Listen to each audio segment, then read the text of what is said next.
ठंड आते ही हमारे घरों में एक चीज सबसे पहले बनती है, माँ के हाथ के गोंद के लड्डू। ये सिर्फ मिठाई नहीं, एक ऐसा नुस्खा है जो सर्दियों में शरीर को अंदर से गर्म, मजबूत और एनर्जेटिक बना देता है। पर मैं आज आपको दिखाने वाली हूँ वो सीक्रेट तरीका जिसे आपके लड्डू बनेंगे बिल्कुल बाजार जैसे सॉफ्ट, सुगंधित और हेल्थ से फुल। अगर एक बार आपने इस टाइप से बना लिए तो मेरी 100% श्योरिटी आप हमेशा ऐसे ही बनाएंगे। तो चलिए फटाफट चलते हैं किचन की ओर और बनाते हैं लड्डू। तो चलिए लड्डू बनाने की प्रोसेस को स्टार्ट करते हैं। सबसे पहले फ्रेंड्स मैंने यहाँ पे ले लिया है घी। आप सोचोगे कि घी ये फॉर्म में क्यों है। फ्रेंड्स मेरे घर पे ना जब भी घी बनता है ना तो जितना चाहिए उतना हम लोग बाहर रखते हैं, बाकी का जो घी हम लोग फ्रिज में स्टोर करके रखते हैं ताकि वो खराब ना हो। तो चलिए अब हम चलते हैं हमारे एकदम टेस्टी और हेल्दी लड्डू बनाने की प्रोसेस की ओर। सबसे पहले हम क्या करेंगे, लड्डू बनाने के लिए जो जो इंग्रेडिएंट लेंगे हम सारे उसे रोस्ट करेंगे। हम ये सब रोस्ट क्यों कर रहे हैं इसके पीछे का रीजन मैं आपको थोड़ा आगे बताऊंगी। सबसे पहले हम क्या करेंगे, करीबन 2 टेबलस्पून जितना हम लोग घी ले लेंगे और उसे अच्छी तरीके से कर लेंगे मेल्ट। अगर आप इस टाइप से ठंड के लिए कुछ स्पेशल बना रहे हैं ना तो मेक श्योर कीजिए आप उसे घी में ही बनाएं, क्योंकि घी का जो फैट है वो हमारी बॉडी के लिए बहुत ज्यादा नेसेसरी होता है और ठंड के सीजन में आप कुछ ना कुछ तो बनाते ही हो। तो आप हमेशा इस टाइप से कुछ ना कुछ हेल्दी बनाइए ताकि आप और आपकी फैमिली हमेशा हेल्दी बने रहे। यहाँ पे देखिए घी जो है वो अच्छी तरीके से मेल्ट हो चुका है। तो सबसे फर्स्ट इंग्रेडिएंट जो इसमें ऐड करेंगे जो कि है बादाम।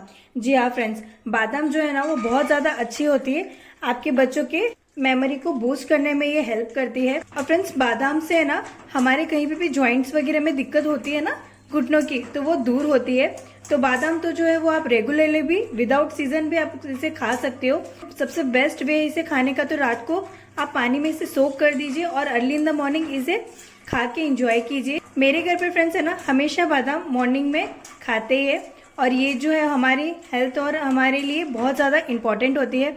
इससे है ना बालों की लेंथ भी काफी अच्छी बढ़ती है और हमारे फेस पे एक चमक सी आती है, क्योंकि इसके अंदर का जो नेचुरल ऑयल है वो हमारी स्किन, हमारे बाल के लिए बहुत ज्यादा इंपॉर्टेंट होता है।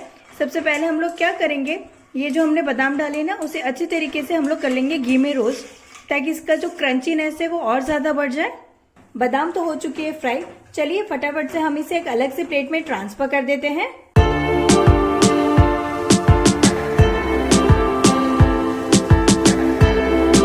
ये देखिए बादाम तो हो चुके अच्छी तरीके से रोस्ट। चलिए अब नेक्स्ट इंग्रेडिएंट रोस्ट कर लेते हैं।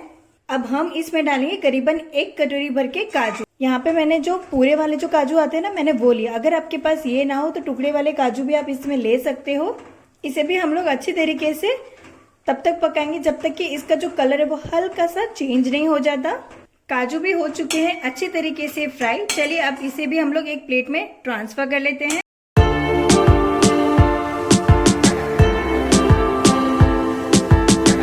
अब हम ऐड करेंगे थोड़े से पिस्ता और साथ में ही हमने जो यहाँ पे किशमिश रखी थी ना उसे भी हम लोग ऐड कर देंगे। वैसे यहाँ पे मैंने जो जो ड्राई फ्रूट्स लिए, जरूरी नहीं है कि आप ये सारे ड्राई फ्रूट्स ले, आपके पास जो भी अवेलेबल हो और आपको जो भी पसंद हो आप वो इसमें ऐड कर सकते हैं। यहाँ पे देख पा रहे हैं फ्रेंड्स कि किशमिश को पकने में ज्यादा टाइम नहीं लगता है। जैसे ही मैंने डाला है वो थोड़ी थोड़ी फूलने लगी है। जैसे ही सारी किशमिश अच्छी तरीके से फूल जाए आपको इसे अलग से प्लेट में ट्रांसफर कर देना है।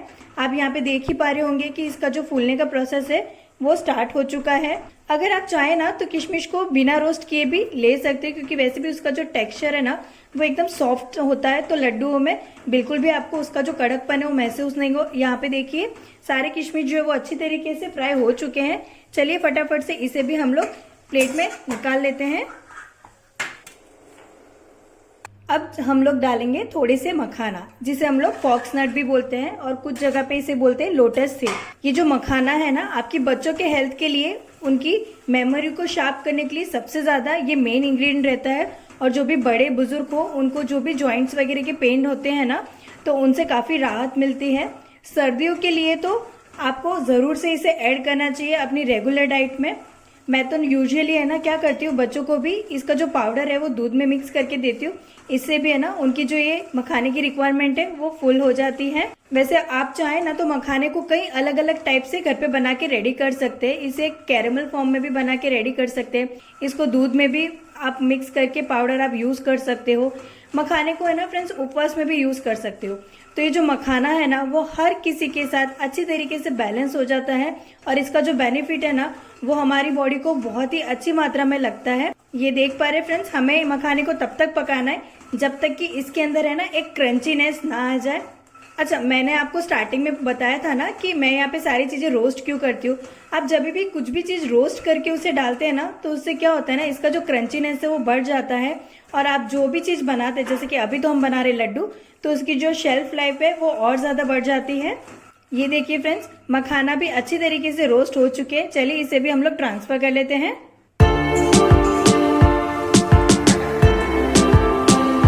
अब हम यहाँ पे सेम ही कढ़ाई का यूज करेंगे और उसमें हम लोग करीबन 2 टेबलस्पून जितना घी और ऐड कर लेंगे। अब जो हम लोग नेक्स्ट चीज यूज करने वाले वो है गोंद। जी हाँ फ्रेंड्स, गोंद है ना बहुत ज्यादा हेल्दी होता है और गोंद से जिसको भी कमर दर्द का इश्यू होता है ना उसके लिए तो ये रामबाण है। तो चलिए अब हम इसे फ्राई करते हैं। इसे फ्राई करने के एक स्पेशल टेक्निक है फ्रेंड्स, वो मैं आपको बता देती हूँ। जब भी आप गोंद को फ्राई करते हैं ना, एक साथ में पूरा बिल्कुल ना डालें, वरना क्या होगा ना, ये बराबर से फूलेगा नहीं और बीच बीच में से रहेगा कच्चा। तो हमेशा आपको मेक श्योर करना है कि जब भी आप गोंद फ्राई कर रहे हो, थोड़े थोड़े बैचेस में आप उसे फ्राई करके रेडी करें। आप यहाँ पे देख पा रहे हो जो गोंद है वो फूल रहा है। ये प्रोसेस में फ्रेंड्स आपको बिल्कुल भी जल्दी करने की जरूरत नहीं है। यहाँ पे ही तो मेन चीज होती है इसे फ्राई करना। फ्रेंड्स, अगर आपने इसे बराबर से फ्राई नहीं किया ना तो कुछ लोगों की शिकायत होती है ना, गोंद के लड्डू मुंह में चिपकते हैं, वो बिल्कुल भी नहीं होगा अगर आप इस टाइप से ये प्रोसेस फॉलो करेंगे तो। ये देख पा रहे फ्रेंड्स, गोंद जो है वो यहाँ पे अच्छी तरीके से फूल चुका है। चलिए अब मैं इसको अलग से एक प्लेट में ट्रांसफर कर देती हूँ।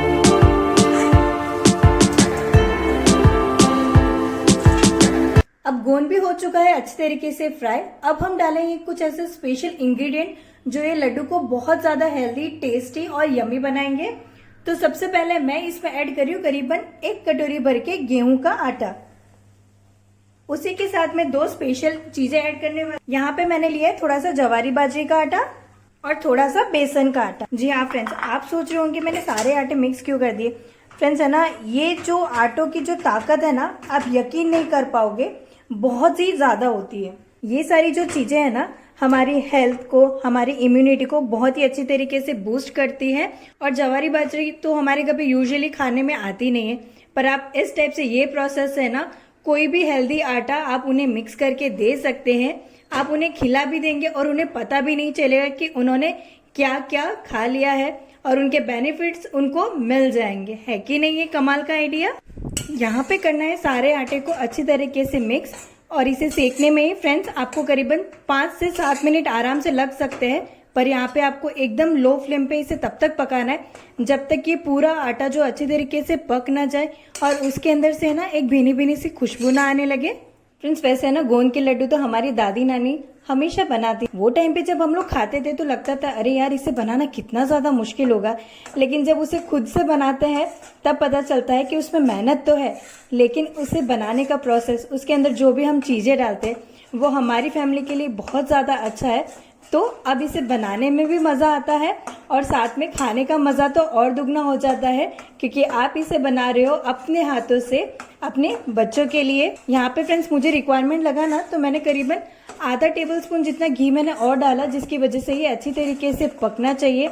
यहाँ पे फ्रेंड्स है ना, जब भी आप आटा सेक रहे हो ना, यहाँ पे ना आपको घी की मात्रा थोड़ी सी हमेशा ज्यादा ही रखनी है, वरना क्या होगा ना, इसका जो कच्चापन है ना वो लड्डू में आएगा। और अगर लड्डू में ये जो आटा है वो बराबर नहीं पका ना तो आपके जो लड्डू का टेस्ट है वो थोड़ा सा कड़वा हो जाएगा। साथ ही है ना, ये जो लड्डू है ना वो ज्यादा लॉन्ग टाइम बिल्कुल नहीं रहेंगे। अगर आप इसे अच्छी तरीके से रोस्ट करेंगे ना तो ही इसकी शेल्फ लाइफ है वो बढ़ेगी। वैसे विंटर सीजन तो आपके वहाँ पे भी स्टार्ट हो गया होगा। आपने क्या स्पेशल चीज बनाई है अपने और अपनी फैमिली के लिए, मुझे कमेंट सेक्शन में जरूर से बताएं। अगर आपके पास भी कोई यूनिक और इंटरेस्टिंग रेसिपी है तो आप मुझे मेरे कमेंट सेक्शन में बता दीजिए, मैं उसका डेडिकेटेड वीडियो बनाऊंगी ताकि आपकी जो स्पेशल रेसिपी है वो बहुत से लोगों तक मेरे चैनल के जरिए पहुंच सके। यहाँ पे फ्रेंड्स है ना, आटे में से बहुत ही अच्छी है ना खुशबू आ रही है। बस आपको उतना ही पकाना है। यहाँ पे जो आटा है वो पक चुका है। चलिए अब हम इसे अलग से प्लेट में ट्रांसफर कर लेते हैं।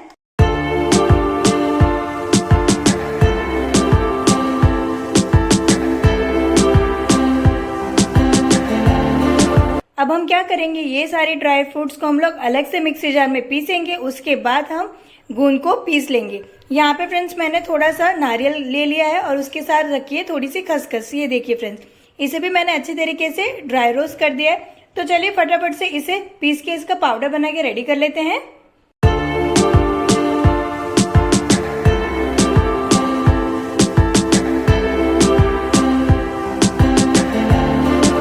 ये देखिए, मैंने इसे फाइन से पीसा नहीं है फ्रेंड्स। ये देखिए, बीच बीच में ऐसे चंक्स रहने दिए हैं ताकि जो लड्डू है ना वो दिखने में और ज्यादा टेस्टी दिखे। अगर आप चाहे तो एकदम फाइन से पाउडर भी बना सकते हैं। फ्रेंड्स मैं ना बीच बीच में थोड़े से चंक्स रहने देती हूँ, मुझे है ना बहुत ज्यादा अच्छा लगता है। अब ये पाउडर को डालेंगे इसमें, जो कि हमने आटा अलग से सेक के रखा था ना फ्रेंड्स, उसी में हम इसे ऐड कर देंगे। सेम प्रोसेस से बाकी की सारी ड्राई फ्रूट्स पे हम लोग ग्राइंड कर लेंगे। फ्रेंड्स यहाँ पे मैं आपको बताऊं कि एक ऐसी चीज जिससे आपके लड्डू जो है ना वो आपको बहुत ज्यादा और टेस्टी लगेंगे। सबसे पहले मैंने क्या किया, थोड़ा सा गोंद लिया था, उसे मैंने ग्राइंड कर दिया था, अब वो ऐड करूंगी। और मैंने यहाँ पे क्या किया था ना, थोड़ा सा गोंद ये देखिए मैंने बचा के रखा था, इसे मैं नहीं पीसूंगी। यहाँ पे फ्रेंड्स मैंने जो थोड़ा सा गोंद साइड में रखा था ना, उसको क्या करेंगे, कटोरी की मदद से इस टाइप से प्रेस करेंगे। ये देखिए अच्छी तरीके से। ये देखिए थोड़े बड़े बड़े चंक्स मैंने यहाँ पे रखे हैं ताकि जो इसका टेस्ट है वो हमारे लड्डुओं में है। तो चलिए फटाफट से इसे भी मिश्रण के साथ कर लेते हैं ऐड। अब हम इसमें डालेंगे नारियल का बूरा और खसखस और डालेंगे थोड़ी सी किशमिश। अब हम इसमें ऐड करेंगे करीबन 1 बड़ा चम्मच जैसा सौंठ का पाउडर। आप चाहे तो इसे स्किप भी कर सकते हैं, पर फ्रेंड्स ठंडियों में जब भी हमें ज्यादा ठंड लगती है ना, तो ठंडियों में हमेशा कुछ ना कुछ गर्म हमारी बॉडी को मिलना ही चाहिए। तो ये जो है बहुत ही मेन इंग्रेडिएंट है। आप इसकी जगह पे काली मिर्ची का भी यूज कर सकते हो। आप उसे क्या कीजिए, थोड़ा सा कूट लीजिए, थोड़ा सा दरदरा रखिए और आप इसमें ऐड कर सकते हो। उसकी जो क्वांटिटी है वो तुरंत हाफ हो जाएगी। तो आप करीबन इतने मिश्रण के लिए आप ½ टेबल स्पून जितना काली मिर्ची का यूज कर सकते हो। अभी फ्रेंड्स ये तो हो गया रेडी। चलिए अभी मैं आपको बताती हूँ लास्ट स्टेज, जो ये लड्डू में डाल देगा एक अलग सी जान। अब यहाँ पे मैंने ले ली है सेम कढ़ाई, उसके अंदर हम लोग डालेंगे गुड़। जी हाँ फ्रेंड्स, हम जो हमारे लड्डू की मिठास है वो गुड़ से बैलेंस करेंगे। आप यहाँ पे चाहे ना तो चीनी का भी यूज कर सकते हैं, मिश्री का यूज कर दीजिए, या तो फिर आप कीजिए कतार का यूज, जो कि शुगर पाउडर होता है। फ्रेंड्स गुड़ को मेल्ट करने के लिए मैं यहाँ पे डालूंगी करीबन ½ टीस्पून जितना घी। ये विंटर सीजन में मेरा तो हाईली रिकमेंड है आप सबको कि आप एक बार तो ये रेसिपी जरूर से अपने घर पे ट्राई कीजिए। इसे हमें ज्यादा बिल्कुल नहीं पकाना है, जैसे कि थोड़ा सा मेल्ट हो जाए और हल्का सा उबाल आ जाए, उतना ही हमें इसे पकाना है। अब गुड़ तो हो चुका है अच्छी तरीके से मेल्ट। चलिए अब हम गुड़ को डालते हैं मिश्रण में।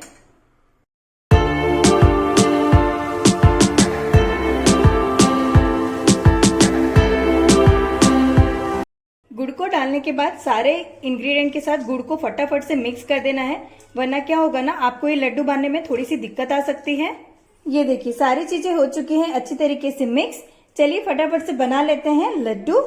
थोड़ा सा मिश्रण आप हाथ में ले लीजिए और आप इसे इस टाइप से प्रेस आउट करते करते लड्डू बना के रेडी कर दीजिए। आप अगर चाहे तो इसे पीसेस में भी बना के रेडी कर सकते हैं। ये देखिए फ्रेंड, है ना एकदम टेस्टी लड्डू बन के रेडी हुए। तो चलिए सेम प्रोसेस से मैं बाकी के सारे लड्डुओं को भी बना के रेडी कर लेती हूँ।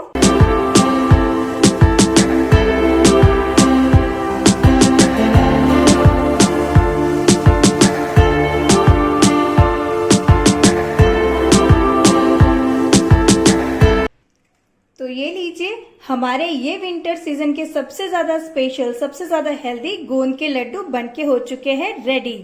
ये लड्डू इतने टेस्टी, इतने हेल्दी है, अगर आपने एक लड्डू मॉर्निंग में खा लिया तो पूरे दिन आपको कुछ भी खाने की जरूरत बिल्कुल नहीं। जिसको सर दर्द, कमर दर्द, जोड़ों का पेन या हो कोई भी जॉइंट का दर्द, उन सभी से राहत मिलेगी आपको ये लड्डू से।